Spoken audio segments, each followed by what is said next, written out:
professora, entendeu? Tem assim que disponibilizar o tempo para eu estudar, para arrumar a casa, para fazer as coisas e ainda trabalhar, né, e fazer e ser professora dele também. Nossa, é muito difícil mesmo.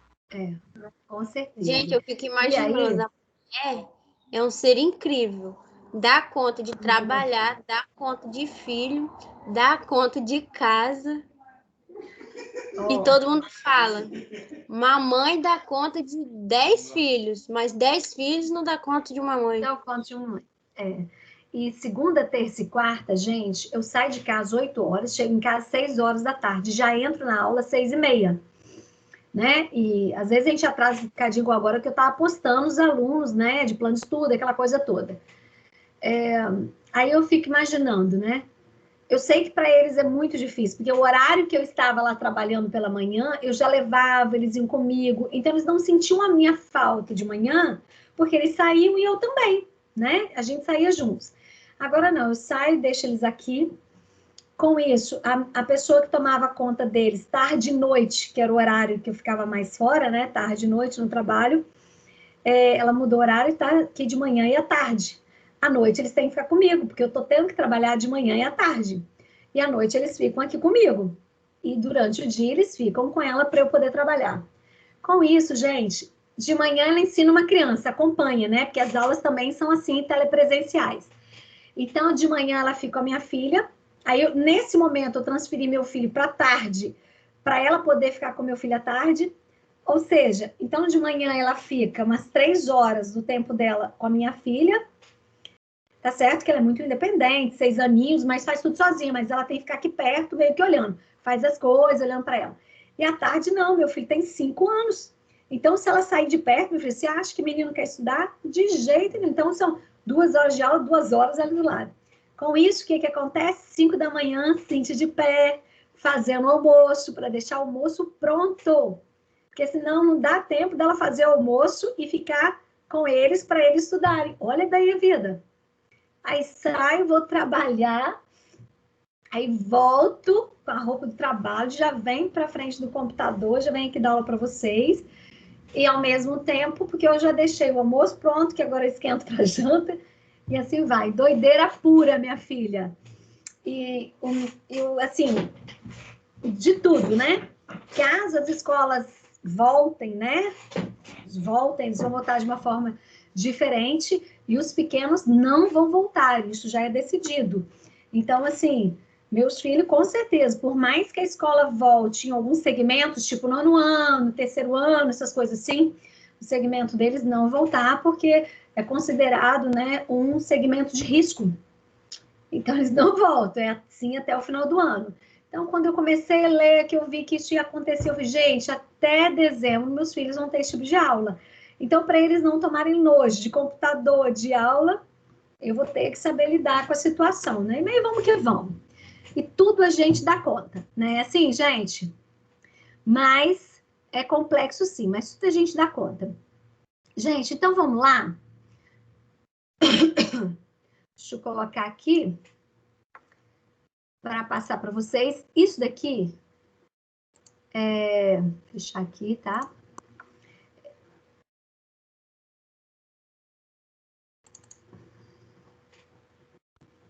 Vocês só me falam se vocês estão conseguindo visualizar, gente, por favor? Sim, aí tudo dá certo. Sim. Tá ótimo, querido, que bom, chegou a compartilhar. Então, vamos lá. Ô, gente, agora nós estamos passando para uma nova fase. O que nós vamos fazer? Vocês viram que eu coloquei lá apresentação 1, biologia celular. Essa daqui eu vou postar também em arquivo, eu vou acrescentar mais algumas coisas que eu falei e que eu vou acrescentar também, né? Igual eu fiz com a outra projeção, tá bom? Para melhorar para vocês, tá? Para ficar mais coisa registrada, aquilo que vocês discutem, que vocês perguntam, eu acabo acrescentando material para ficar como registro. Então, o que eu vou fazer? Eu vou colocar lá em arquivos, que vai estar escrito apresentação 2, biologia celular. Acabando essa apresentação, que vai levar umas 2, 3 aulas ainda em cima dessa apresentação, eu vou colocar né? A apresentação 3, tá certo? Biologia celular. E aí vocês vão tendo esses nossos arquivos. Então, ao todo, vocês vão ter 3 projeções, tá? Três formatos de aula lá para vocês. 3 tipos de projeções das nossas aulas. Tudo bem, gente? Tá claro? Como assim, 3 projeções? Você vai gravar um vídeo lá e postar? Então, lembra que eu coloquei da primeira aula, eu não coloquei lá uma apresentação? O que eu falei? 3 slides, no caso. 3 slides, isso mesmo. 3 assim, 3 slides não, né? Porque slides são páginas aqui. Então, eu fiz 3 modelinhos de apresentações para dar o conteúdo desse semestre. Um eu já postei para vocês. O segundo, esse daqui que eu vou postar para vocês. E depois da última parte da matéria, que depois eu posto. Tudo bem? Tudo bem. Tudo bem. Ou seja, se juntar essa apresentação 1, 2 e 3, que eu vou nomear dessa forma, vocês vão ter todo o conteúdo de todas as aulas de biologia celular. Ok, queridos? Eu gostaria que vocês, gente, tivessem a liberdade de me perguntar. Porque, às vezes, o professor se empolga, às vezes fala mais rápido, ou às vezes pode até falar de uma forma que você não tem entendido. À medida que você me pergunta, eu tento reforçar uma resposta e tento também colocar de uma forma que talvez seja melhor para a tua compreensão. Tá bom assim? Ok? Ok. Então, tá bom. Bom, gente, aqui nós temos estudo da célula, ok? Da célula eucariota. Na verdade, dessa projeção aqui em diante, nós vamos estudar as estruturas que tem dentro da célula, que são, né, as organelas celulares. É importante que você tenha na sua cabecinha que tanto a célula procariota, que a gente estudou, né, que são, exemplo, as bactérias, quanto a célula eucariota, que a gente inicia o nosso estudo hoje, ela tem três divisões básicas, que vamos falar assim, que é a membrana plasmática, citoplasma e o núcleo. Ou seja, não importa se a célula é procariota ou eucariota, ela tem membrana plasmática, ela tem citoplasma e ela tem núcleo. Ok. É importante que você saiba, ao final dessas projeções que a gente passar para você, que você reconheça o que é um complexo de Golgi, um lisossomo, o centríolo, o citoplasma, né, que é o líquido junto com as organelas, que você consiga identificar o que é o núcleo, que no núcleo, dentro do núcleo tem o nucleolo, que nós temos os ribossomos aqui aderidos ao retículo endoplasmático rugoso, que isso aqui é a mitocôndria, isso daqui é o retículo endoplasmático liso, certo? Ao redor nós temos a membrana plasmática, ok? Isso daqui são as estruturas que nós vamos estudar aqui a partir dessa aula de hoje, tudo bem? E são essas estruturas que diferenciam, amados, a célula eucariota da célula procariota. Então, nós temos o seguinte, ó. Primeira coisa que nós vamos começar, membrana plasmática. Gente, a membrana plasmática da célula, tanto a célula procariota quanto a célula eucariota, ela apresenta a membrana plasmática ou membrana celular, que é a mesma coisa. Essa membrana plasmática, o que ela faz? Ela divide, ela isola o meio exterior da célula com o meio interior, tá certo? Então, ela controla o que entra e o que sai da célula. Na verdade, a membrana plasmática, ela tem uma função que a gente chama, ela faz uma seleção do que entra e o que sai dentro da célula. Ou tenta fazer uma seleção, né? Porque se ela selecionasse, conseguisse fazer uma seleção 100%, um vírus, por exemplo, uma bactéria não ia entrar na célula, tá certo? Ela não iria deixar o material genético do vírus entrar na célula, invadir e dominar a célula, tá bom? Então, A membrana plasmática, ela faz esse controle de entrada e saída de compostos na célula. A gente chama que é permeabilidade seletiva, o nome disso, tá? Permeabilidade seletiva é uma das funções da membrana plasmática. A membrana plasmática, gente, ela é muito, muito, muito fininha, a ponto de não ser, da gente não conseguir ver perfeitamente através do microscópio óptico, que a gente viu na aula passada. Com o microscópio óptico, ele é aquele microscópio mais simples, que amplia menos, né? Então, com o microscópio, a gente consegue, com o microscópio óptico, a gente consegue ver a delimitação da membrana plasmática, mas a gente não consegue fazer um estudo da sua composição, a gente não consegue visualizar. No microscópio eletrônico, a gente consegue visualizar essa membrana plasmática, ver que ela é formada de lipídios e proteínas, tá certo, gente? Ela é formada de lipídio e proteína. O que é isso? É uma composição da membrana plasmática. Lipídio é o quê? É gordura. Proteína é aquilo que a gente encontra no leite, né, na carne, né, nos derivados do leite, que isso é importante para a composição. Se a gente ampliar bastante no microscópio eletrônico, nós conseguimos observar que elas apresentam diferenciações. Essas diferenciações que tem na membrana, é como se eu tivesse assim, ó, tem a membrana plasmática. Eu tenho aqui inseridos lipídios e proteínas nessa membrana plasmática. Por este motivo, vamos imaginar, gente, se eu tenho uma membrana aqui, que ela que controla o que vai entrar e sair da célula. Então, vamos imaginar o seguinte, se ela é formada de lipídio e proteína, se chega aqui para entrar na célula lipídio e proteína, ela vai reconhecer, porque ela é formada de lipídio e proteína. Então, são dois compostos que facilmente entram na célula. Tudo bem, gente? Uma outra característica que tanto célula procariota tem e célula eucariota tem é o que a gente chama de citoplasma. O que é o citoplasma? Citoplasma, gente, na verdade, é o líquido que tem dentro da célula, juntamente com aquilo que tem dentro dela, que são as estruturas celulares. Esse conjunto de líquido, mais essas organelas, essas estruturas celulares, nós damos o nome de citoplasma. Ok? Então, o citoplasma fica entre o núcleo e a membrana plasmática. Então, tudo que tem aqui nós chamamos de citoplasma. Então, é o líquido junto com as organelas. Tá claro?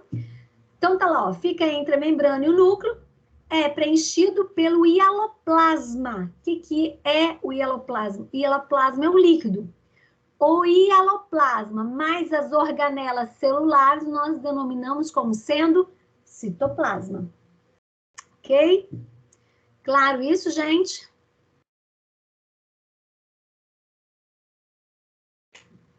Tem alguém ouvindo do outro lado? Estou ouvindo, estou aqui. Graças a... Dá para apertar aqui, mas está dando atraso. Graças a Deus. Então. Professora, Oi. então para eu chamar de citoplasma, tem que ter necessariamente as organelas inseridas, não é? Sim. Citoplasma é igual o líquido, que nós chamamos de hialoplasma, mais as organelas celulares. Ok. Esse conjunto, esse composto de líquido mais organela, nós chamamos de citoplasma. Tudo bem? Tudo bem. Michele, não sei se ela está aqui, né? Se tem microfone. Michele, filha, você não vai sofrer com essa matéria, tá? Você está falando que sofreu, mas não vai. Porque você tem que entender que essa matéria é linda, filha. E toda vez que você tiver dúvida, você vai me perguntar, combinado? Combinado. Então tá. Você é de Cachoeiro, Michele? Não, sou da cidade do abacaxi. É Marataízes? É. Tá muito frio aí, minha filha? Nossa, demais. Esse ventinho da praia ainda. Doideira, hein? Então, vamos lá. Olha bem, filho, o núcleo. O núcleo, então, o que é o núcleo? O núcleo é um composto também. Então, o núcleo é esse pacote aqui. É o nucleolo, mais essa membrana nuclear, que nós chamamos nucleoplasma, mais a carioteca, que nós também chamamos de membrana nuclear. Então, o núcleo é esse composto aqui de 3 coisas, ó. Carioteca, membrana nuclear e nucleolo. Esse é o núcleo. Aí você pode falar assim, esse é o núcleo de uma célula eucariota. Porque na célula procariota, necessariamente não tem núcleo. Porque nós vimos que o material genético, ele fica o quê? Espalhado no interior da célula, DNA, né? Ele fica espalhado no interior da célula. Aqui não. Na célula eucariota, o núcleo é individualizado. O que significa isso? Que o material genético, ele fica aqui, ó. Tudo bem? Então tá, se eu fosse olhar isso aqui que é o núcleo, ó. Então vamos lá. O núcleo, gente, ele ocupa 10% do volume da célula. Então ele é pequeno. Mas, dependendo da célula que eu estiver analisando e a objetiva, ou seja, a lente de aumento que eu estiver utilizando, eu consigo visualizar o núcleo e o nucleolo também, gente. Coisa mais linda. Eu consigo visualizar isso, tá certo? Mas isso, logicamente, não são em todas as células que eu consigo visualizar, né? O nucleolo, não. Sim, o núcleo é mais fácil de eu visualizar. E é ele que controla todas as reações, todas as funções, todo o funcionamento da célula. Quem controla é o núcleo. Porque aqui dentro do núcleo, mergulhado aqui no nucleoplasma ou na membrana, aqui, ó, nessa parte nuclear aqui, é que fica o material genético. Aqui dentro do nucleolo, gente, fica o ribossomo. O ribossomo é produzido aqui, sai do núcleo e vem para o citoplasma da célula, tá bom? Mas depois a gente vai falar com mais detalhe isso. Vamos continuar falando do núcleo. O núcleo, olha, geralmente ele tem a forma esférica, arredondada. Geralmente ele fica no meio da célula. Algumas células ele fica mais perto da membrana plasmática, mas na maioria das vezes ele fica mais na parte central da célula. É no núcleo que tem as nossas características hereditárias, onde tem os nossos genes, né? Todos os nossos traços genéticos ficam aqui dentro do núcleo. Ele é separado do citoplasma pela membrana dupla. O que é membrana dupla? É a carioteca. A carioteca, ela é formada, ela é bem grossinha. Ela é formada por dupla camada de membrana, tá? Então, ela é mais resistentezinha para proteger quem?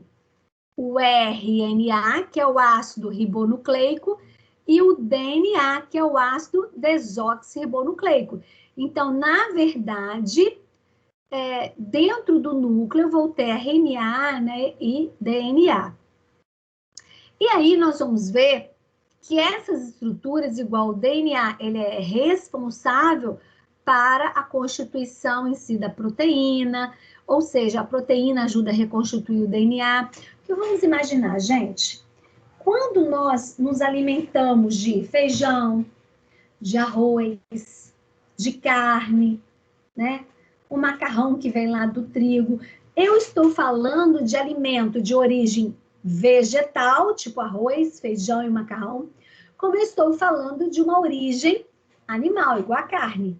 Os dois seres são formados de célula eucariota. Então, eles são formados de célula. Estas células, o componente destas células, eles vão ser degradados, né, pelo nosso trato digestivo, vai passar isso pelo sangue. Do sangue, esses nutrientes que vêm desses alimentos vão incorporar na nossa célula e vão servir para nutrir a nossa célula. Ok, gente? Então, olha que coisa interessante, gente. O material genético que está lá na célula daquela carne de boi que eu comi, o material genético que está lá naquele alface, naquele tomate, naquele arroz, naquele feijão, aquele material genético é a base de proteína, vai ser degradado, vai chegar a ser absorvido pela nossa célula, e aquela proteína que forma esse material genético da célula, que forma a membrana plasmática, que é formada de base de proteína, ela vai fazer o quê? Isso vai ser aderido, ou seja, vai se juntar à constituição da nossa célula. Isso é muito interessante, né, gente? E aí, deixa eu olhar se tem mais alguma pergunta aqui, hein? Tá, até o momento não. E aí a menina colocou, é como se fosse o nosso sistema nervoso central. Sim, se eu fosse reparar ou comparar com o sistema, seria o sistema nervoso central, sim, né? Ele tem um núcleo, ele comanda todas as nossas operações, né? Então, a gente, na verdade, é dependente do funcionamento desse núcleo. Porque, querendo ou não, o núcleo comanda o funcionamento da célula. A célula controla o funcionamento, né, de um tecido. O funcionamento do tecido controla o funcionamento de um órgão. O funcionamento do órgão interfere, né, no funcionamento do sistema. O funcionamento do sistema interfere no funcionamento do organismo. Vocês estão entendendo, gente? É igual uma, né, bola de neve.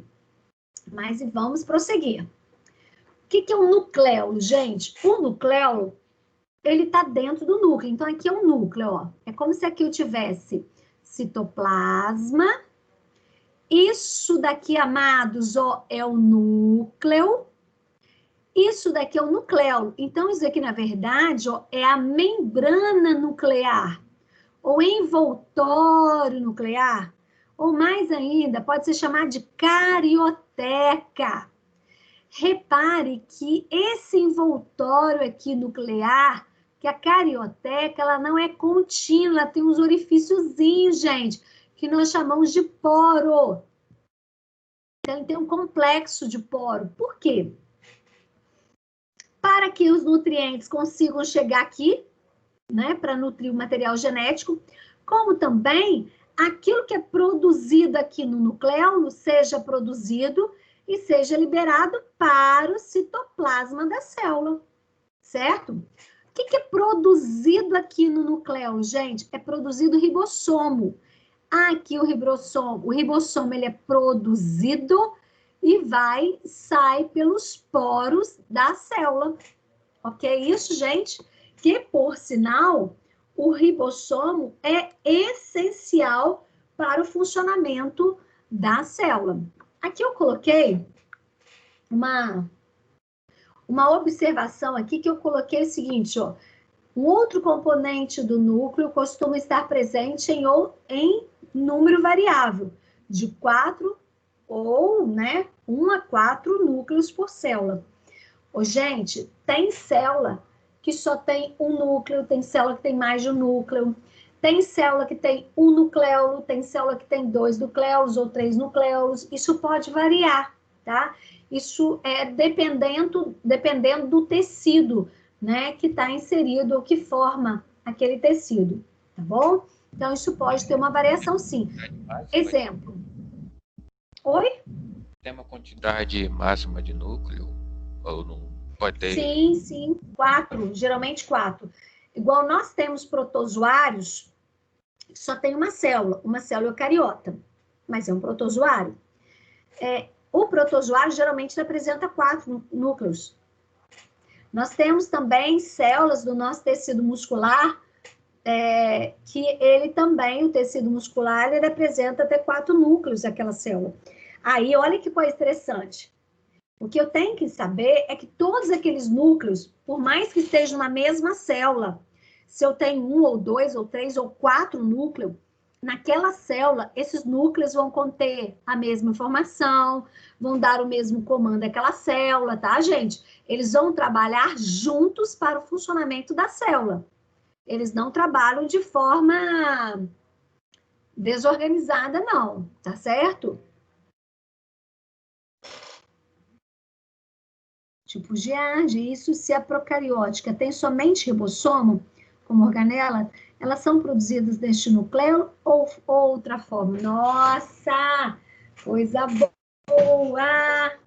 Então, gente, ele é produzido, a célula procariota, ela não tem núcleo, então é produzido pelo material genético, pelo DNA, pelo cromossomo, porque, olha bem, o material genético, o cromossomo, ou cromatina, vamos dizer assim, ele é mais fininho na célula eucariota, ele é mais longo, mas é mais fininho.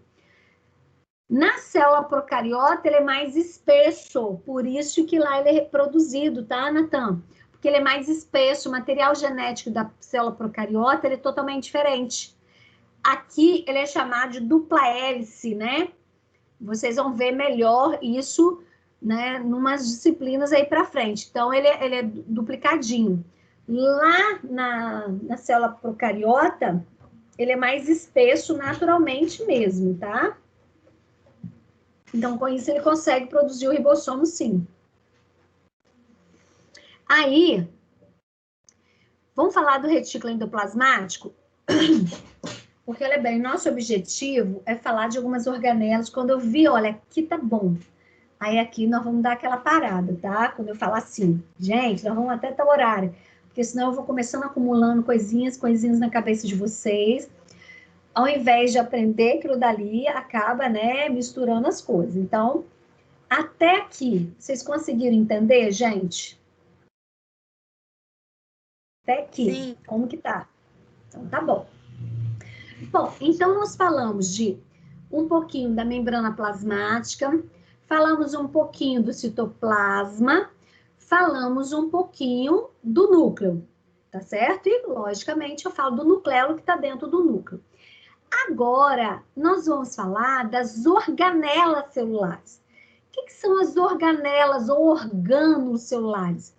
São as estruturas que ficam mergulhadas no citoplasma da célula.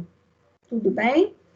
A primeira que nós vamos falar vai ser o retículo endoplasmático rugoso, ou ergastoplasma.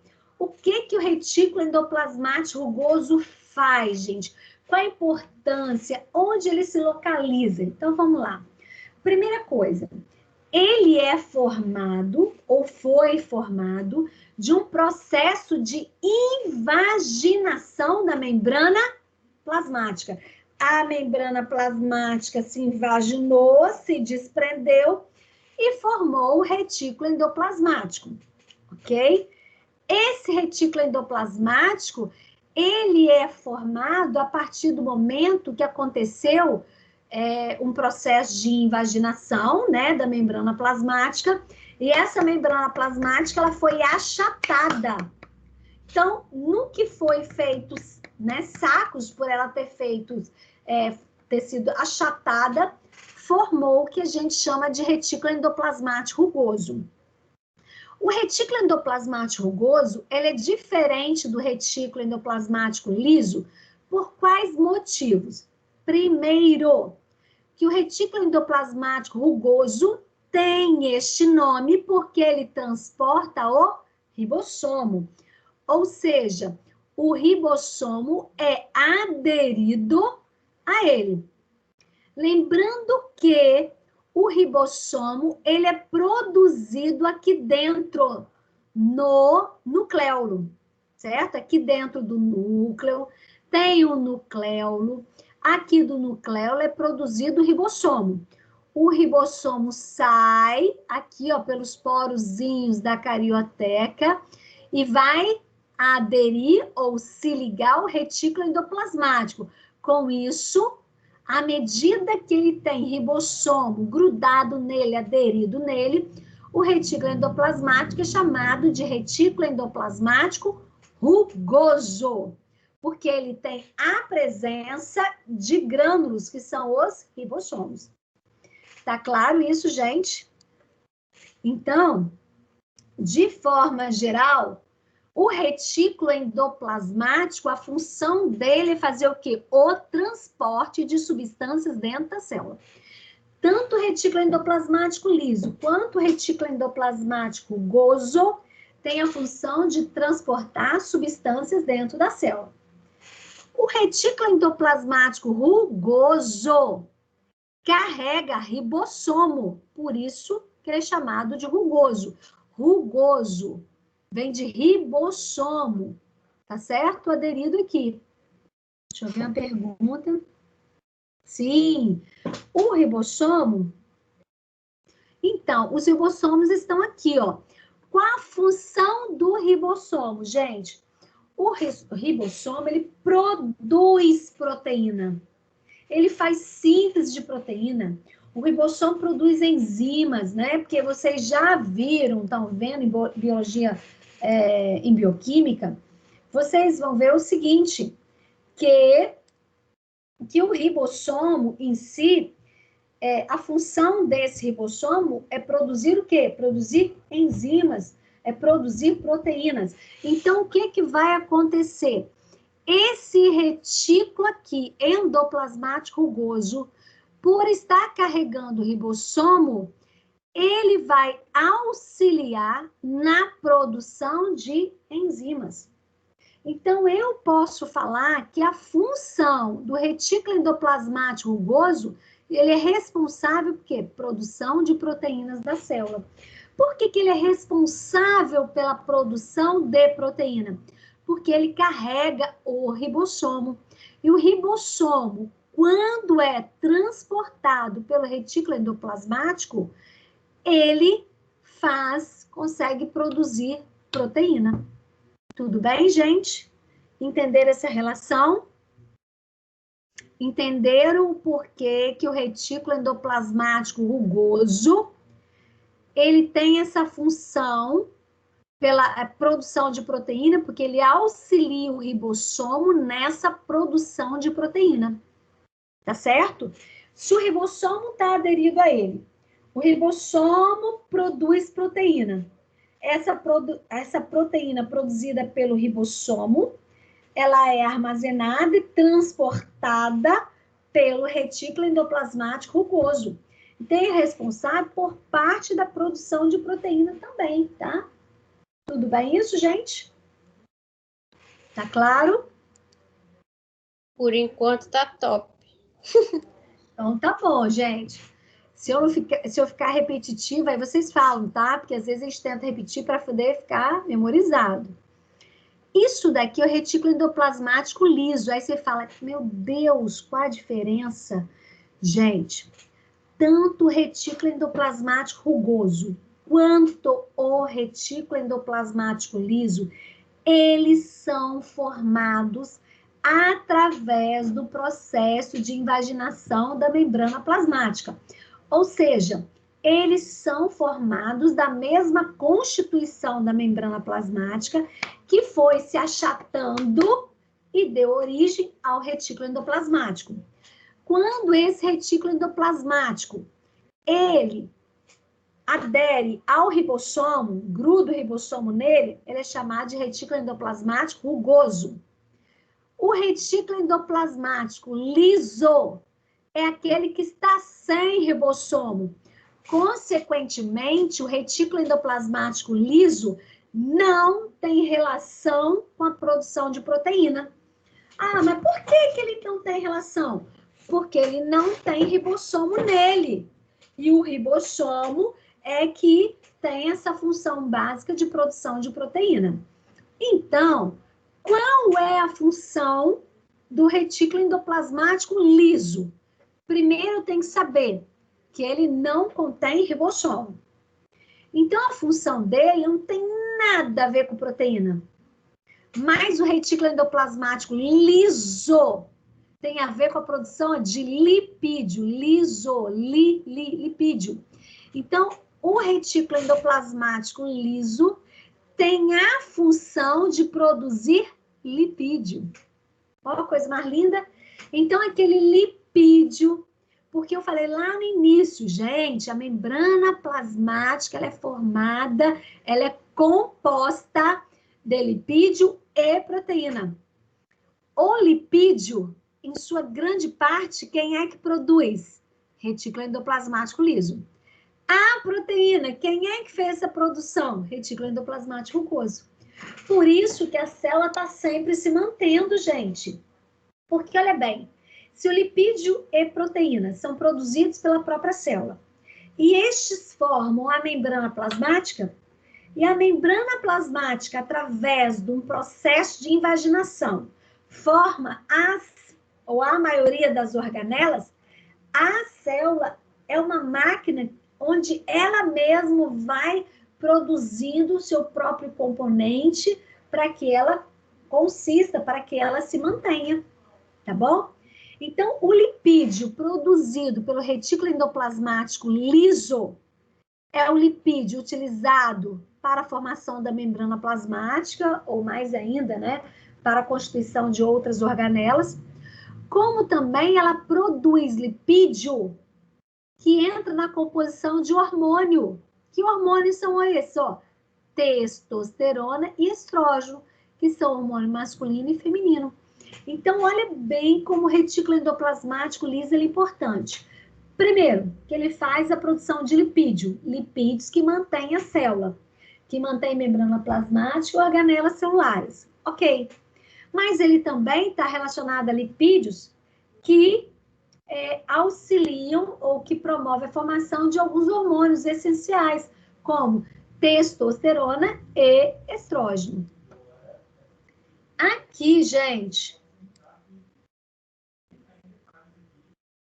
deixa eu ver, tudo certo. Então, o retículo endoplasmático rugoso tem duas funções. Então, olha bem, de forma geral, gente, o retículo endoplasmático, ele tem a função de transportar a substância, ok? Transporte de substância dentro da célula. O retículo endoplasmático rugoso, ele transporta o quê? Ele transporta ribossomo, que está aderido nele. O ribossomo produz proteína, é produzido e fica dentro lá do retículo endoplasmático rugoso. Então, estão percebendo isso, gente? O retículo endoplasmático liso, ele transporta o quê? Lipídios, que ele, por sinal, produz. Então, a primeira função do retículo endoplasmático é a questão do transporte de substâncias, né, no interior da célula. O liso, transportando lipídios, o rugoso, transportando proteína. Ok. E aí, que é o transporte.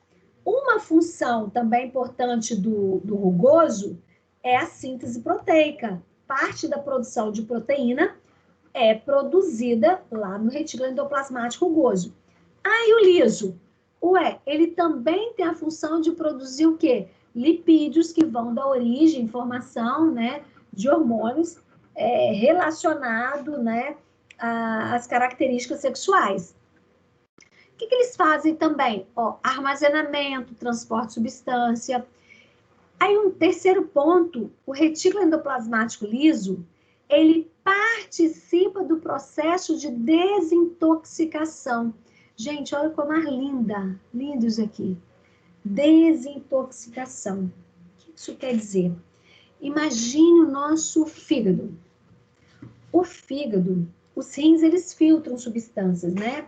Mas o fígado, ele tem uma das funções brilhantes do fígado, é ele pegar células envelhecidas, ele vai degradar essas células envelhecidas, lá no fígado, tá? Células sanguíneas. Ele degrada essas células sanguíneas envelhecidas, os nutrientes que formavam aquelas células voltam à nossa circulação sanguínea e com isso vai chegar até as nossas células, ou seja, ele reaproveita compostos. Ele aproveita o quê? Lipídios e proteínas, que são estruturas que formam as nossas células. Então, não é perdida.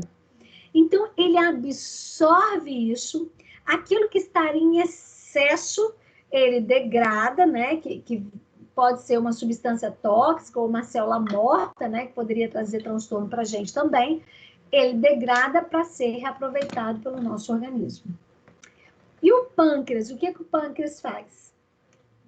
O pâncreas, ele vai eliminar parte de substâncias como o álcool. Então, vamos imaginar, eu tenho lá alguma substância tóxica, ou até mesmo o álcool, pode ser um composto, né, de um medicamento também. O que ele faz? Aquilo que seria armazenado no pâncreas, o pâncreas consegue eliminar. Como que o pâncreas consegue eliminar, né, que é um órgão? Porque o tecido consegue fazer isso. Por que o tecido consegue fazer isso? Eliminar o que não é bom para ele. Ele consegue porque dentro da célula do pâncreas tem muito retículo endoplasmático liso que faz o quê? Que elimina aquilo que seria negativo para o nosso organismo, assim como o fígado. O fígado absorve e degrada, tá? Quem é que faz isso? Quem é que ajuda a absorver? Esse retículo endoplasmático, ele vai pegando, vai juntando, e ali dentro do fígado vai degradando, e a gente reaproveita.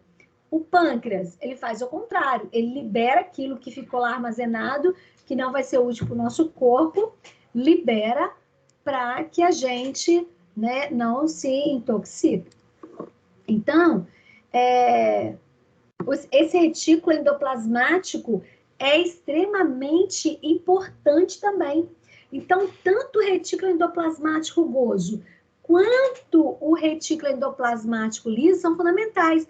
Aí você fala assim, nossa, professora, então eu que bebo muito, né? Caracos, meu pâncreas fica, tadinho, doido. Por que ele faz?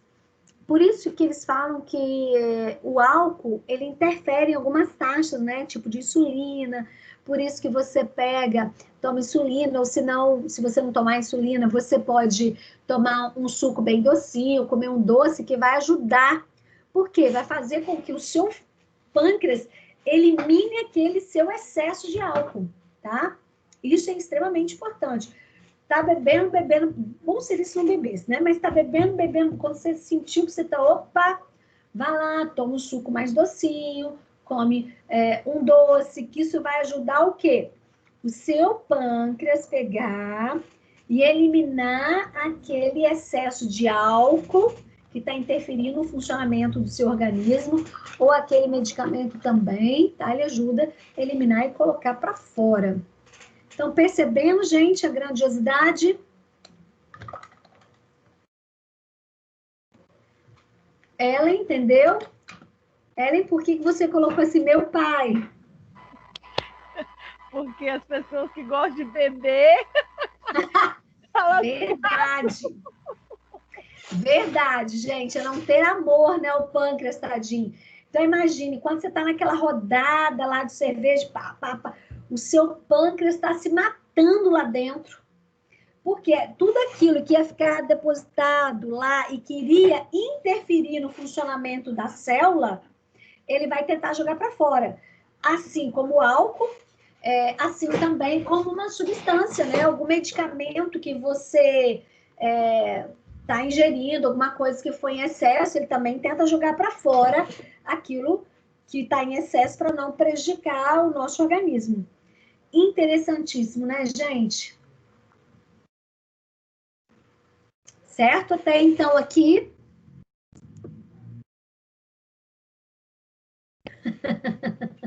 Henrique, bora. Epoclébia, chega um ponto que não resolve muita coisa não, Jesus, hein? Vamos lá. Agora, gente, uma outra organela que nós vamos estudar, ok? Essa organela aqui é o complexo de Golgi. Ó, eu quero ver se eu consigo parar aqui com vocês. Parando aqui já tá bom, tá? Então, aguente firme aí. O complexo de Golgi é uma organela também oriunda, tá, da membrana plasmática. Então, nós já falamos, né? O retículo endoplasmático, liso e rugoso, ele é originado do processo de invaginação da membrana plasmática, assim como o complexo de Golgi. O complexo de Golgi, gente, ele vai formando, ó, são membranas que vão se desprendendo, vão ficando achatadinhas, fazendo pacotes, né? Pacotes achatados. E que este tenha, ele fica perto do núcleo, tá? Geralmente ele fica perto do núcleo. Qual a função do complexo de Golgi? Ele tem função, ó, ele vai armazenar, ele vai transformar, empacotar. Então, armazenar, porque ele cria compartimentos, tá vendo? Então, ele vai fazer o armazenamento. E, com isso, ele vai empacotar também. Que, meu filho? Então, pode desenhar. Então, ele vai empacotar. O que seria isso, ó? O complexo de Golgi, gente, ele vai formar vesícula. Ó, vesícula. O que são vesículas, gente? São bolsas. Bolsas pequenininhas. Deixa eu mostrar aqui, ó. Vou voltar, tá? Aqui, ó. Complexo de Golgi. Ele forma essas bolsinhas, ó. Que nós chamamos de vesícula. Obrigada. É o meu batom. Você não pode brincar com isso. Não, tá. Agora não. Então, aqui nós temos, ó, essas vesículas que são oriundas do complexo de Golgi. Então, vou voltar aqui. Então, o que vai acontecer? Repare que eu coloquei aqui, gente, ó. As enzimas digestivas do pâncreas são produzidas no retículo endoplasmático rugoso, levada até a bolsa do aparelho de Golgi, onde são empacotadas em pequenas bolsas que se desprendem, se acumulam em um dos polos da célula pancreática. Quando chega o sinal de que há alimento para ser digerido, as bolsas cheias de enzimas se deslocam até a membrana plasmática, fundem-se a ela e eliminam seu conteúdo para o meio extracelular. Gente, olha que coisa linda.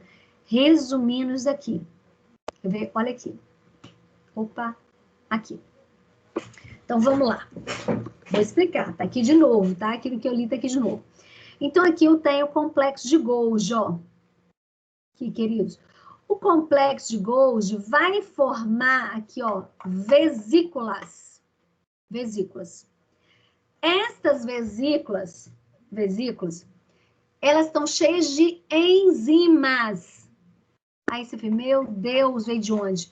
Lembra que o retículo endoplasmático rugoso, ele não carrega o ribossomo? O ribossomo, a função dele, né, é produzir proteína. E vocês vão ver que proteína dá origem à enzima. Tá certo? A proteína dá origem à enzima. Então, aqui, as enzimas daqui, ó, olha que bonitinho, ó. Aqui eu tenho o retículo endoplasmático. O retículo endoplasmático rugoso, ele também forma vesícula, ele também forma bolsinha cheia de enzima. Essas bolsinhas cheias de enzima, olha onde elas vieram, ó. Vão fundir aqui, ó, com o complexo de Golgi. Aí essas enzimas vão ser armazenadas aqui no complexo de Golgi. Chega o momento, o complexo de Golgi está cheio. Aí ele também forma vesícula. Essas vesículas vão ser liberadas cheias de enzima. Essas enzimas aqui dentro dessa vesícula, produzida pelo complexo de Golgi, vai dar origem que nós chamamos de lisossomo. O que o lisossomo faz na célula? Ele faz a digestão, né, dentro da célula. Então, ele vai pegar, ou ele vai fazer a digestão, ou ele pode chegar aqui perto da membrana plasmática e liberar essa enzima para o lado de fora da célula, quando está em excesso essa enzima. Gente, até aqui. Até aqui. Dúvida, pergunta, estou esperando vocês. Ele faz o que com as bolsas dele? Olha bem, então vamos lá que complexo, né? Vou falar devagar, tá bom, gente? Primeiro, ó, tô bem devagar.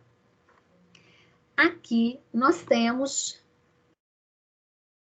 Isso, o complexo de Golgi é que vai dar origem ao lisossomo, sim. Tá, Natan? O complexo de Golgi é o almoxarifado, sim. Então, vamos lá, isso mesmo, ó. Aqui eu tenho retículo endoplasmático rugoso. Por quê? Porque nele está aderido os ribossomos, ó. Tem ribossomos aqui. O ribossomo, quando aderido aqui ao retículo endoplasmático rugoso, ele faz uma das suas funções, que é o quê? A produção, a síntese de proteína. Então, ele produz proteína. A proteína, amados, dá origem a enzima. Enzimas que fazem digestão, enzimas. Aí, quando ele tá cheio, produziu muita proteína, olha que coisa linda. O retículo endoplasmático tá cheio, ó. Cheio de proteína que foi produzida. Aí ele vai formar bolsinhas, que são vesículas. Essas bolsinhas se desprendem do retículo endoplasmático rugoso. Se desprendeu aqui, ó. E elas estão cheias de proteína aqui dentro. Essa vesícula cheia de proteína, ela vai aderir, ela vai se fundir ao complexo de Golgi, que tem a função de armazenar a substância. Retículo endoplasmático rugoso produz substância. Que substância? Produz proteína. Essa proteína vai ser armazenada aqui no complexo de Golgi. Aqui dentro do complexo de Golgi, nós sabemos que a proteína dá origem a enzimas. Então, enzimas serão formadas aqui dentro. E quando tiver um depósito muito grande dessa quantidade de enzimas, o complexo de Golgi também forma a vesícula, que são essas bolsas.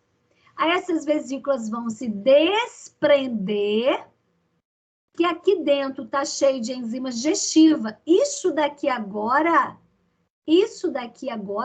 se transformou no que a gente chama de lisossomo. Esse lisossomo, como ele é formado do complexo de Golgi, que é formado da membrana plasmática, quando ele chega perto da membrana plasmática, ele vai aderir à membrana plasmática, ele se funde à membrana plasmática, porque ele também é formado da mesma composição da membrana plasmática, e com isso libera a enzima para o meio extracelular. Tudo bem? Estou esperando o aceite de vocês, tá, gente? Então, tá bom. Então, aí, para completar essa nossa ideia, nós temos o seguinte. Qual a relação? Vou dar um exemplo, né? Nós vimos ali a função, tal. Eu vou citar exemplo de uma célula, o espermatozoide, que é uma célula reprodutora masculina. Olha que bonitinho, gente, espermatozoide. Aqui, eu tenho espermatozoide, que é uma célula. Na cabecinha do espermatozoide, na cabecinha dele mesmo, nós temos o que nós chamamos de acrossomo.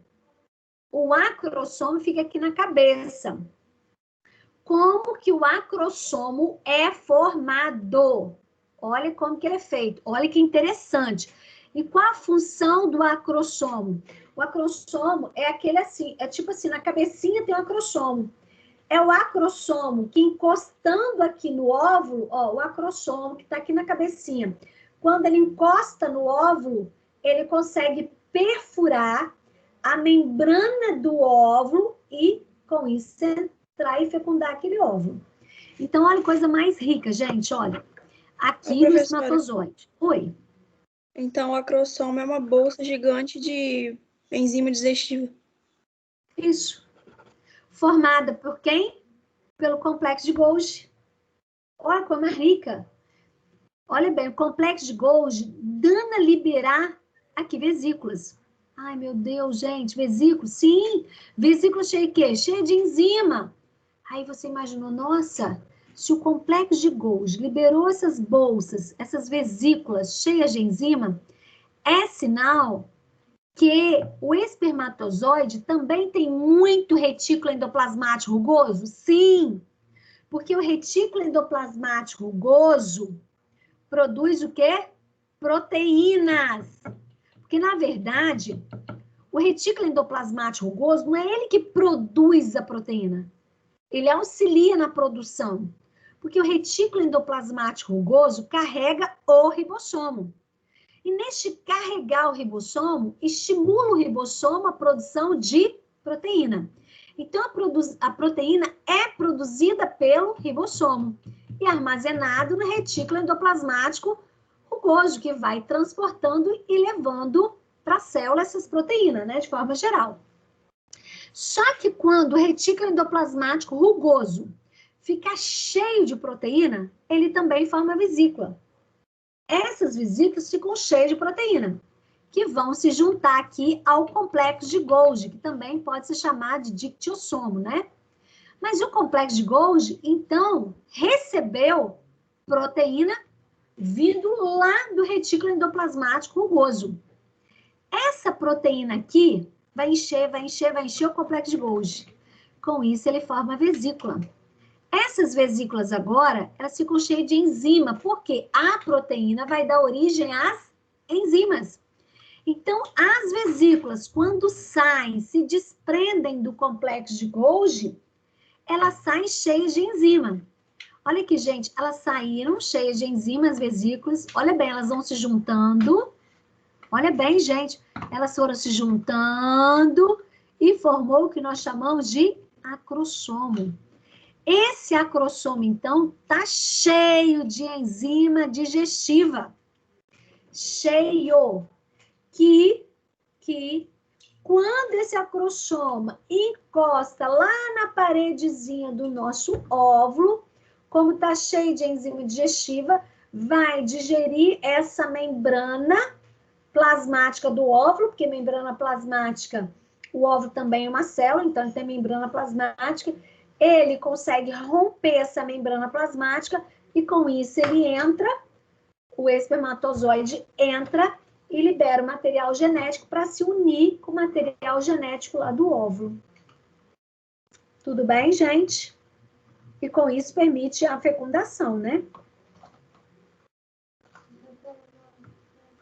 Gente, como que tá a situação?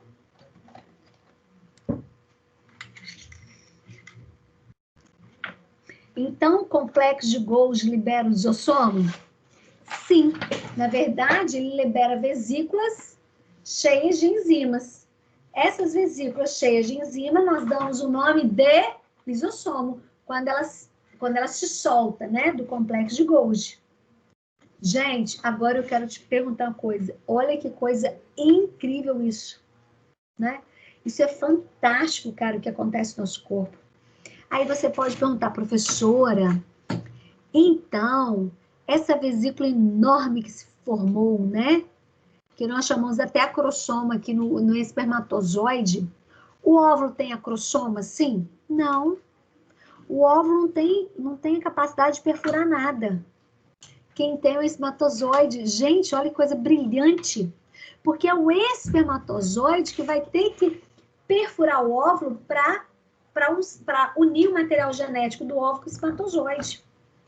É o espermatozoide que tem uma estrutura locomotora, que é o flagelo, que faz essa capacidade, que dá essa capacidade dele caminhar rapidamente a longa distância.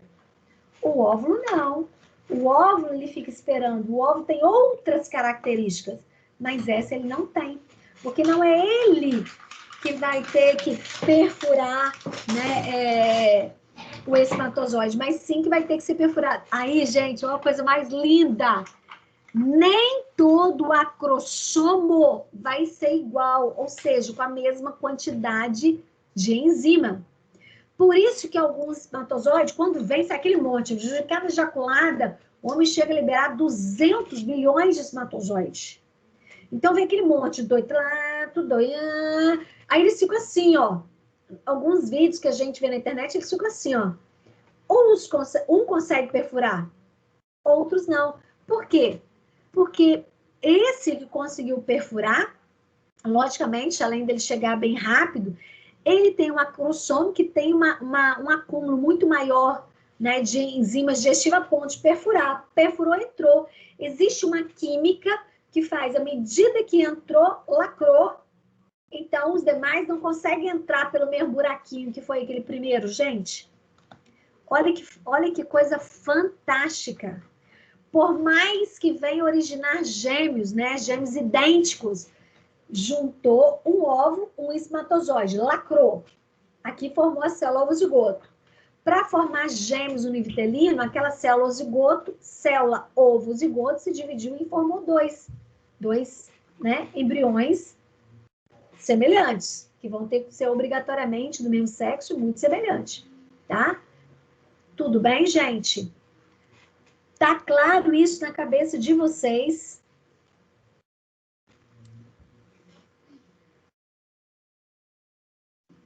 Tá claro, gente? Então, tá bom. É aqui que eu queria chegar com vocês, tá?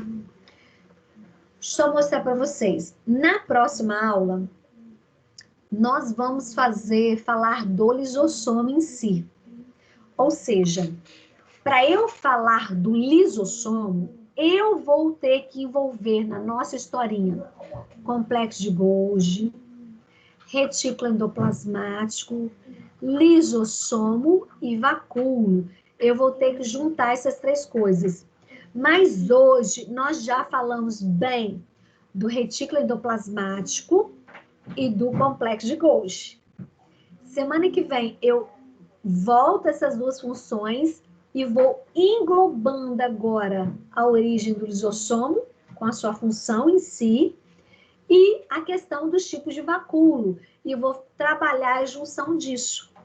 Que, por sinal, isso daqui para mim é fundamental, isso você tem que entender. Tá certo? Isso aqui é ponto, assim, crucial na nossa disciplina, tá? Mas o que eu vou fazer? Isso aqui é um pouquinho mais complexo, não é difícil, é interessantíssimo. Mas eu quero parar aqui, que leva-se um tempo maior, tá, gente? Quero parar aqui. Na próxima aula, eu vou pegar, retomar esses pontos e a gente vai estar dando continuidade aqui. Tudo bem isso? Tudo bem, gente? Vocês entendendo até o que foi dado aqui hoje, para mim, eu já saio feliz da aula. Tudo bem até então? Tudo bem, professora. Certo. Ok, filha. Então, eu fiz o seguinte, parei aqui. Ué, cadê a aula, Jesus? Voltei. Pensei que tinha fechado de novo, hein?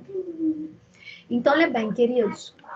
Se você pegar o nosso cronograma, o que eu vou fazer com vocês, hein? Eu devo mudar aqui, tá? O que nós teríamos uma aula de microscopia para eu mostrar as funções do microscópio, aquela coisa, eu devo passar aqui para baixo, tá? E pegar aqui para eu conseguir fechar o conteúdo numa sequência legal na cabecinha de vocês, tá? Aí a gente só altera um cadinho. Por quê? Porque nós temos a nossa prova 29/9. A gente pensa assim, pô, mas falta muito tempo. Não falta muito, não. Eu quero deixar tudo muito organizadinho para vocês saírem muito bem na prova de vocês. Tá certo, gente? Tudo bem? Tá tranquilo até aqui?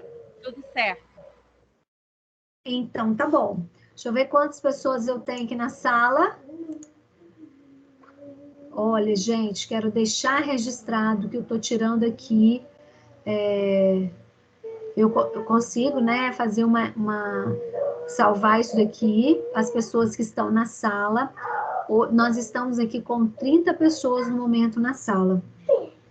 Tá? A turma só tá com a metade dos alunos aqui na sala. Então, quero deixar isso bem registrado, que todos nós, professores, nós temos controle de aula. A gente consegue ter esse controle, tá certo? Então, quero deixar isso bem registrado. E agradecer os demais que estavam comigo até agora, gente. É um prazer ter você participando da minha aula, ter você conversando comigo, tá? Isso é muito bom pra gente. Henrique, hoje fomos até o final, tá? Léo também, minhas meninas que estão aqui. Obrigada, tá, gente? Ó, beijos para vocês e até terça-feira que vem, hein? Beijo, gente. Tchau. Boa noite, professora. Beijo, meu menino lindo. E eu vou botar as mãos. Não pode tocar, não. Beijo, gente. Tchauzinho. Vou parar a gravação, hein?